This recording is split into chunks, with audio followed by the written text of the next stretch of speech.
오늘 함께 나누실 말씀을 함께 읽겠습니다. 출애굽기 12장 1절부터 14절까지의 말씀, 구약성경 98쪽입니다. 우리 다 같이 함께 합독하시겠습니다. 여호와께서 애굽 땅에서 모세와 아론에게 일러 말씀하시되 이 달을 너희에게 달의 시작 곧 해의 첫 달이 되게 하고 너희는 이스라엘 온 회중에게 말하여 이르라.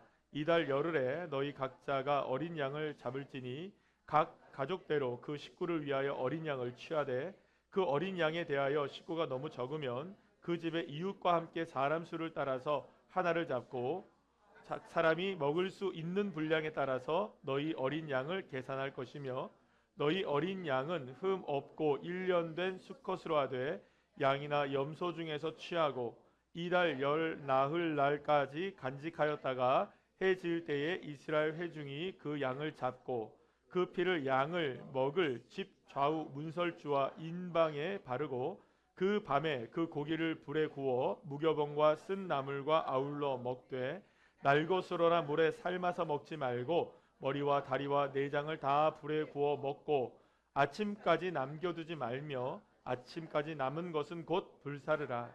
너희는 그것을 이렇게 먹을지니 허리에 띠를 띠고 발에 신을 신고 손에 지팡이를 잡고 급히 먹으라. 이것이 여호와의 유월절이니라. 내가 그 밤에 애굽 땅에 두루 다니며 사람이나 짐승을 막론하고 애굽 땅에 있는 모든 처음 난 것을 다 치고 애굽의 모든 신을 내가 심판하리라. 나는 여호와라. 내가 애굽 땅을 칠 때에 그 피가 너희가 사는 집에 있어서 너희를 위하여 표적이 될지라. 내가 피를 볼 때에 너희를 넘어가리니 재앙이 너희에게 내려 멸하지 아니하리라. 너희는 이 날을 기념하여 여호와의 절기를 삼아 영원한 규례로 대대로 지킬지니라. 아멘. 할렐루야. 오늘은 출애굽기 12장 1절에서 4절까지의 말씀으로 문을 넘어 시작되는 새로운 길이라는 제목으로 함께 은혜를 나누도록 하겠습니다. 데이비드 브룩스라는 분이 인생에는 두 번째 산이 있다라고 말합니다.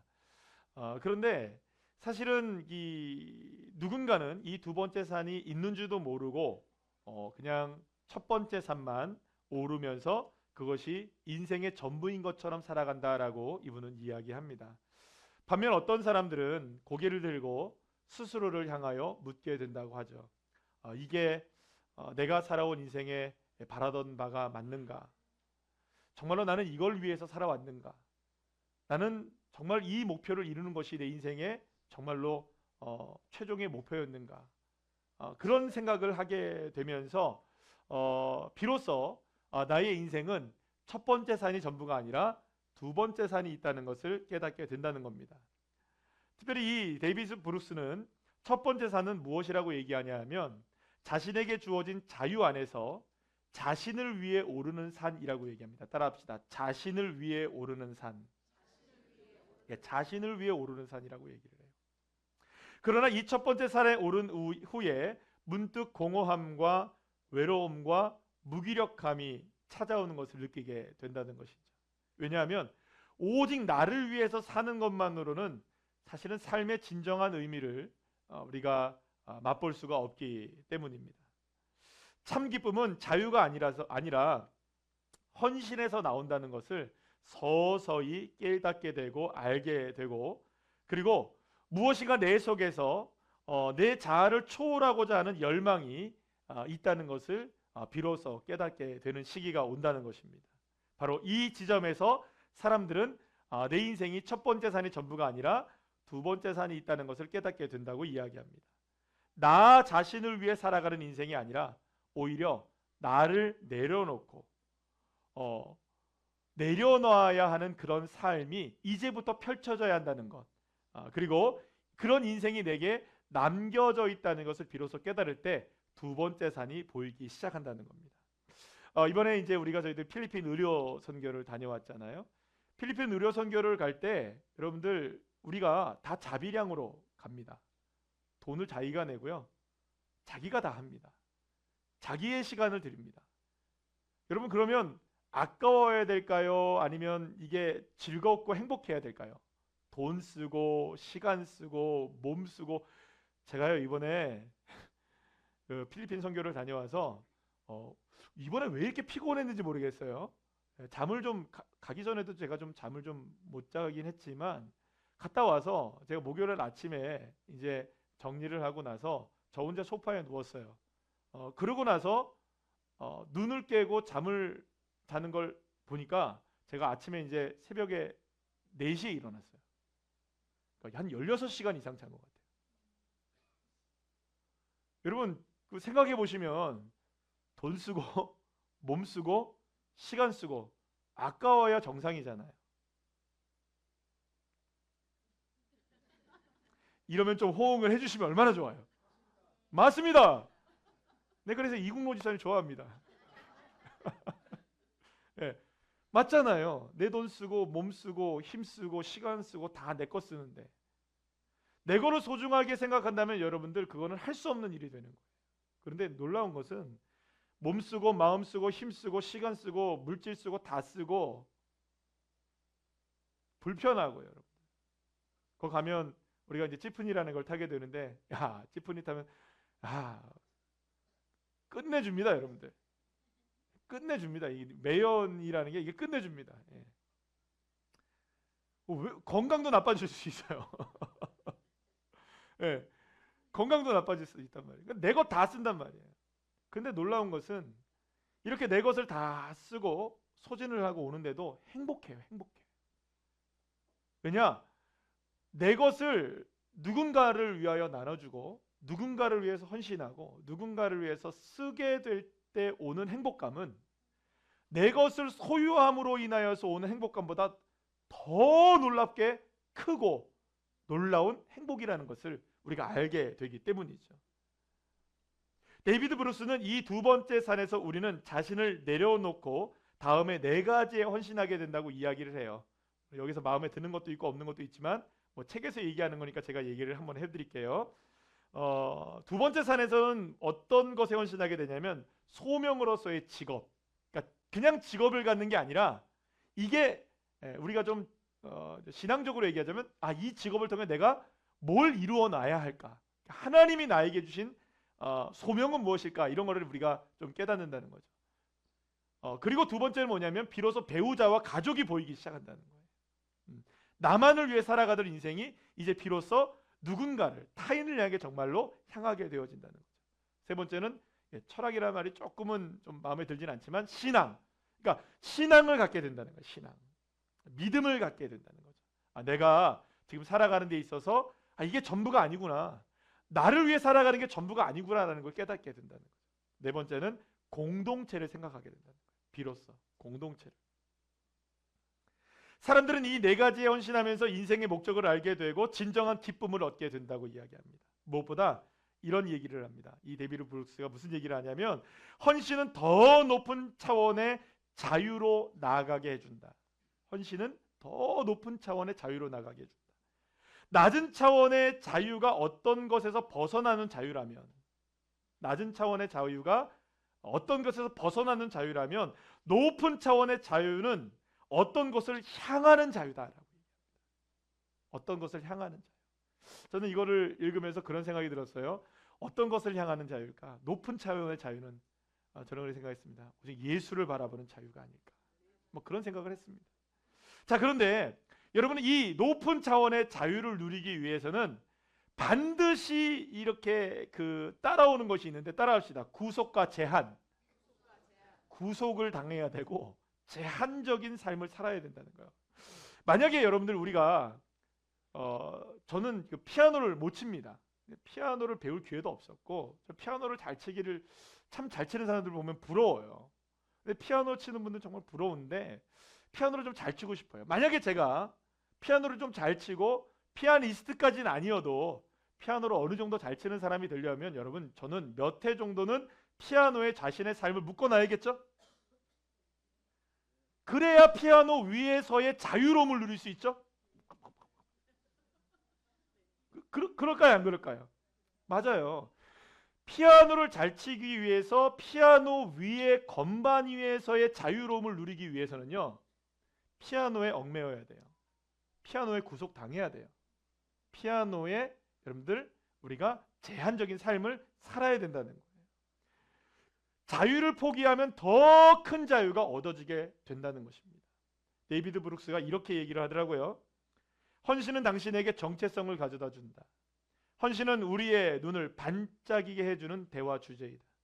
헌신은 인생의 불변성과 일관성을 가져다 준다.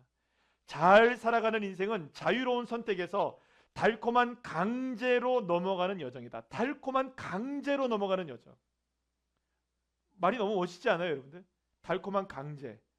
그러니까 우리가 구속을 당하는 것, 우리가 제한되어지는 것, 이게 오히려 더 큰 자유로 나갈 수 있는 길이 될 수 있다는 거예요. 그러니까 여러분들 여기 조금만 제가 사족을 좀 덧붙이자면, 예를 들어서 우리가 예비신자를 작정하자, 구속, 제한, 이게 우리에게 더 높은 차원의 뭘 준다고요? 자유를 준다는 거예요, 여러분들. 기도하세요. 내가 기도하든 말든, 말씀 읽으세요. 내가 말씀을 읽든 말든, 예배하세요. 내가 예배하든 말든, 이게 아니고요, 여러분들. 예배하고 말씀 읽고 기도하자고 했을 때 내 삶을 제한시키고 금식하자고 얘기했잖아요, 그죠? 그죠? 그러니까 여러분들, 거기에서 오는 제한과 구속이 오히려 우리의 삶을 더 큰 차원의 자유로 나아갈 수 있게 하는. 그래서 여러분들, 하나님의 말씀을 이렇게 생각하셔야 되는 거예요. 달콤한 강제. 그래서 성숙한 믿음의 사람일수록 그 여정으로 나가는 것을 기뻐한다는 거예요. 저는 이 책을 읽으면서 그런 생각이 들었어요. 어쩌면 이 데이비드 브룩스가 말한 이 두 번째 산은 인생이 새롭게 열리는 길과 같다는 생각을 하게 되었습니다. 그리고 새롭게 열리는 이 길은 오직 내려놓음이라는 이 문턱을 넘어서야만 걸어갈 수 있는 길이 아닐까. 따라합시다. 내려놓음. 나를 내려놓고, 나를 포기하고, 내 것을 조금 좀 손해본다 할지라도 좀 내려놓는 그러한 모습이 있을 때에 비로소 그 문턱을 넘어야 새로운 길을 걸어갈 수 있는 것이 아닌가. 나를 포기하지 않고 나를 내려놓지 않으면 우리는 언제나 첫 번째 산에 머물면서 인생의 참 행복을 누리지 못하고 살아갈 수밖에 없는 것입니다. 그래서 여러분들, 많은 사람들이 공허함을 느끼는 이유가 그거예요. 나를 위해서 막 살아왔는데 문득 돌아보니 아무것도 없는 거예요. 물론 돈은 남아있을 수 있어요. 건강해질 수도 있어요. 주변에 사람들이 많이 있을 수도 있어요. 그러나 그게 만족이 안 되는 거예요. 왜냐? 그게 진정한 만족이 인생의 만족을 줄 수 없기 때문이죠. 바로 내려놓음이라는 문을 통과해야만 새로운 길이 열려지게 된다는 것이죠. 그리고 여기에 새로운 길을 걸어가기 위해 문턱을 넘으려고 하는 사람들의 이야기가 오늘 펼쳐지게 됩니다. 바로 애굽에서의 마지막 밤을 보내고 있었던 이스라엘 백성들의 이야기입니다. 10가지 재앙이 이루어지죠. 근데 지금까지는 이제 9가지가 이루어졌고요. 오늘 이제 10가지의 재앙에 대한 이야기가 나오게 되는데, 물이 피로 변하는 재앙에서부터 흑암의 재앙에 이르기까지 9가지의 재앙이 애굽 땅의 숨가쁘게 이어져 가고 있는 그때에 이제 출애굽기 11장에 접어들면서 잠시 소강 상태를 보이게 됩니다. 이렇게 쉬어가는 사이에 이제 애굽 땅에서 430년 동안 살아왔던 이스라엘 백성들은 본격적으로 애굽을 탈출하기 위한 준비를 본격적으로 시작하게 됩니다. 하나님은 모세에게 애굽 땅의 마지막 재앙인 장자의 죽음이 내려지게 되면 이 바로는 즉시 이스라엘 백성들을 애굽에서 내보내게 될 것이라고 말씀하십니다. 그리고 모세는 바로에게 나가서 단호하게 최후 통첩을 하게 되죠. 모세는 하나님이 한밤중에 애굽 가운데 들어가실 터인데, 그러면 애굽 땅에 있는 모든 처음 난 것이, 그러니까 바로의 장자로부터 몸종의 장자, 노예들의 장자, 그리고 모든 가축의 처음 난 것들에 이르기까지 다 죽게 될 것이고, 여기에는 애굽 땅에 살아가는 그 누구도 예외가 될 수 없다는 사실을 분명하게 얘기하십니다. 그러나 모세는 그 재앙에서 구별될 사람이 있다라고 말합니다. 따라합시다. 구별된다. 바로 이스라엘 백성들이었습니다. 이스라엘 백성들은 물론 그들에게 속한 가축들까지도 그 어떤 해도 입지 않게 될 것이라고 하나님은 말씀하십니다. 그러나 그냥 구별되는 것이 아니었어요. 그냥 뭐 이스라엘 백성이라고 무조건 구별되는 것이 아니었어요. 하나님은 이스라엘 백성들이라 할지라도 다음과 같은 조치를 취하지 않으면 장자의 죽음의 재앙에서 예외가 될 수 없다는 사실을 분명하게 말씀하십니다. 하나님은 아비벌, 그러니까 지금으로 말하면 3, 4월 정도가 됩니다. 아비벌 10일 날, 그러니까 아비벌 열흘째가 되는 날에 이스라엘의 모든 가족이 어린 양이나 염소 중 한 마리를 선택해서 잡으라고 말씀하십니다. 그런데 이 양은 어떤 양이어야 되느냐? 흠 없는 양이라고 얘기하십니다. 그리고 또 1년 된 수컷이라고 얘기합니다. 수컷. 그런데 어린 양은 바로 잡는 것이 아니었어요. 어린 양을 하나 딱 찜해 놓으면 이 찜해 놓은 이 어린 양을 열흘날에 찜해 놓는 거예요. 아, 요거는 내가 뭘 한다? 잡는 어린 양이에요. 그러면 딱 찜해 놨다가 며칠째 이 양을 잡게 되냐면 14일 날을 잡는 거예요. 그러니까 4일 동안, 나흘 동안 이 어린 양을 잘 살펴보는 거예요. 그러니까 선택에서 도살까지 나흘이라는 시간이 걸리게 했던 겁니다. 아비벌 14일, 드디어 준비된 어린 양을 잡아서 그 피를 문설주와 임방에 바르게 했어요. 그러니까 말하자면 이게 문틀에 바르는 겁니다. 문틀에 피를 이렇게 쭉 바르는 거예요. 그리고 밤에 이 잡은 고기를 불에 구워서 무교병과 쓴나물과 함께 급하게 먹으라고 주님 말씀하십니다. 그리고 고기는 삶지 말고 또 날것으로 먹지 말고 반드시 어떻게 해서 먹어야 된다? 구워서 먹어라. 내장도 모든 것도 머리까지 다 먹어라. 그러나 다 먹다가 남는 게 있을까요, 없을까요? 있게 되면 그 남는 것들은 아침에 다 불살라 없애버려라 라고 얘기하십니다. 여러분, 그럼 왜 이런 과정을 주님께서 거치게 하셨을까요? 왜 이렇게 복잡한 과정을 거치게 하셨을까요? 아니 꼭 1년 되어야 될까요? 1년 된 양이 없으면 어떡할까요, 여러분들? 1년 된 양은 있는데 조금 흠이 있으면 어떡할까요, 여러분들? 그리고 꼭 4일 동안 기다려야 하나요? 또 이렇게 급하게 먹어야 되나요? 또 이렇게 뭐 복잡하게 이런 일들을 해야 되나요? 문설주에 피를 바르고 해야 되나요, 꼭? 여러분, 이게 바로 뭐냐면 달콤한 강제인 겁니다. 하나님이 원하시는 건 뭐냐? 이러한 과정들을 거치라는 겁니다. 내가 생각할 때는 이것이 불필요하고 내가 생각할 때는 이것이 뭐 이런 과정을 거칠 필요가 있어라고 생각해도 하나님이 하시라면 하는 겁니다.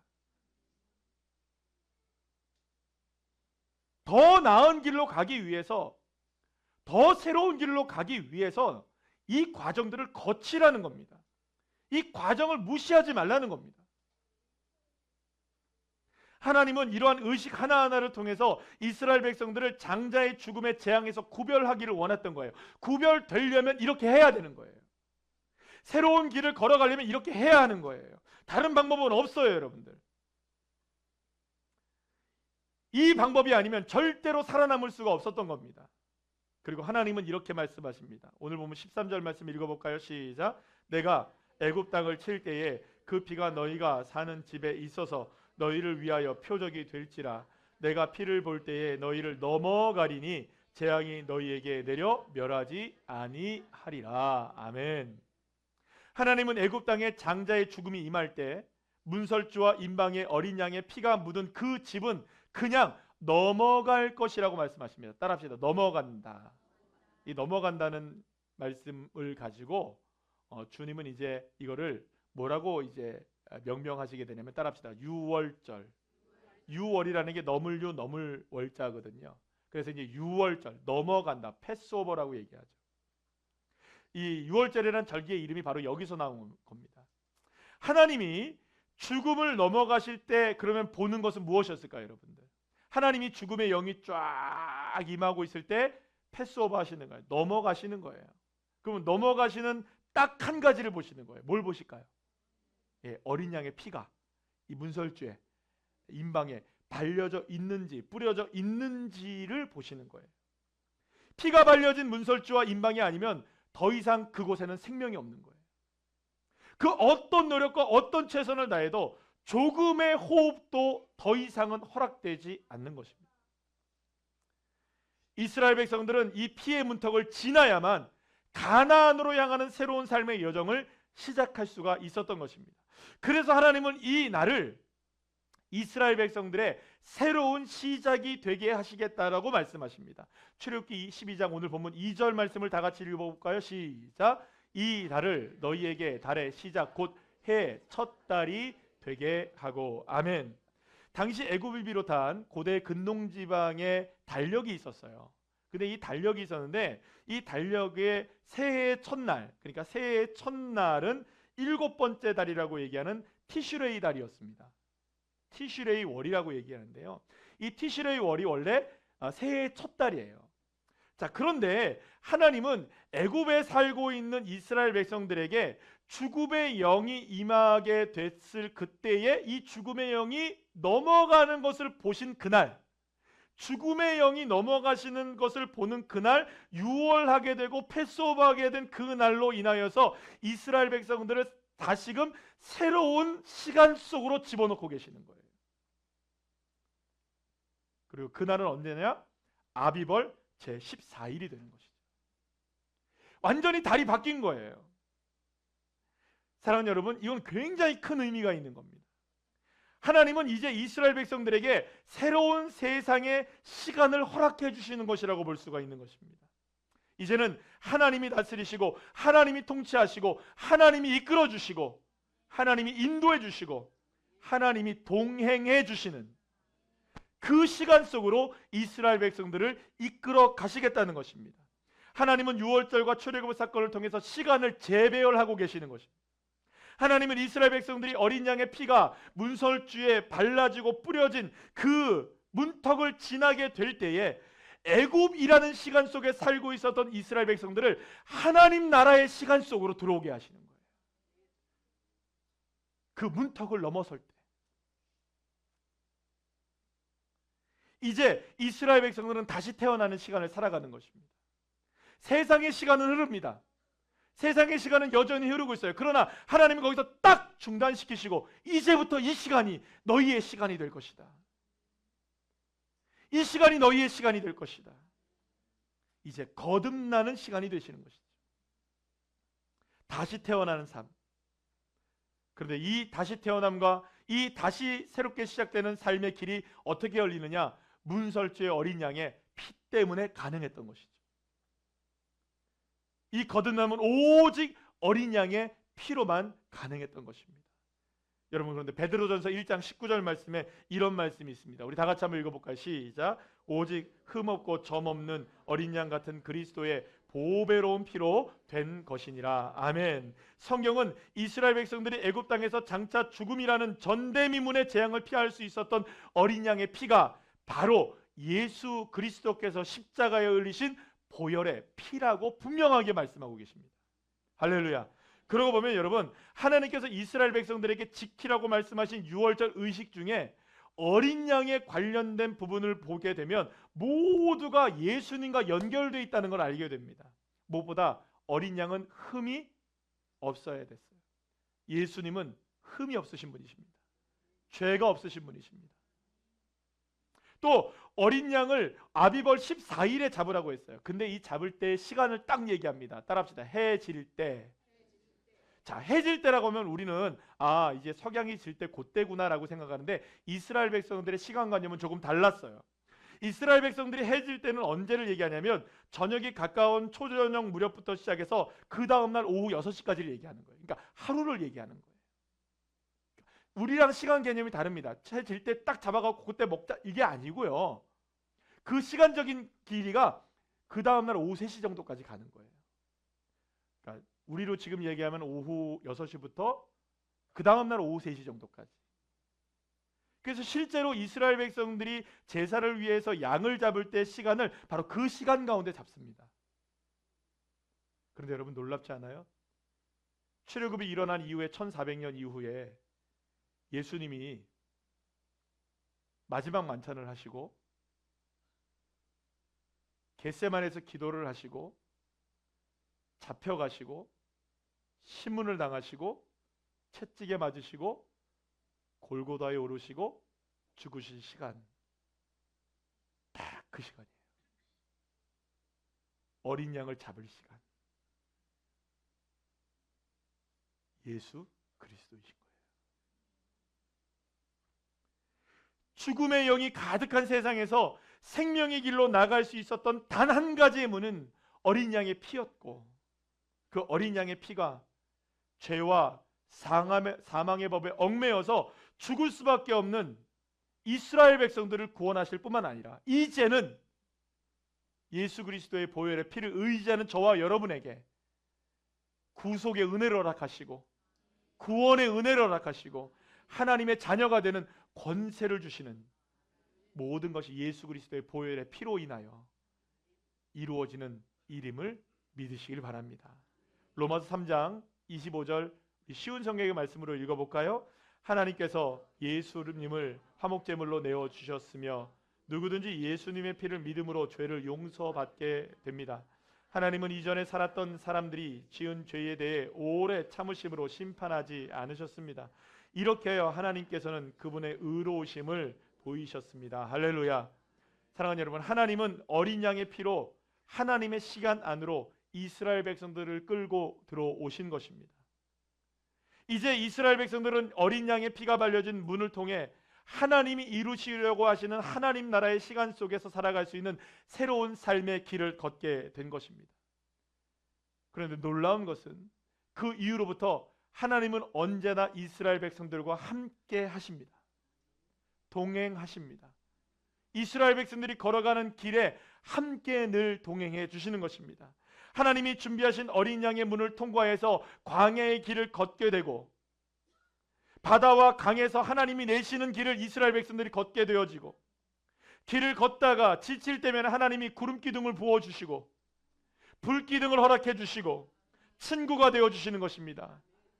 배가 고플 때 주님께서는 만나를 허락해 주시고 목마를 때 반석을 터뜨려서 물을 허락해 주시고 적들이 나타나면 주님께서 우박을 떨어뜨리셔서 그 적들을 섬멸시키시고 하나님이 함께 하시고 하나님이 이끌어 주시고 하나님이 동행하시는 시간 속으로 이 문턱을 넘어 새로운 삶의 길을 하나님과 동행하는 삶의 길을 걷기 시작하는 겁니다.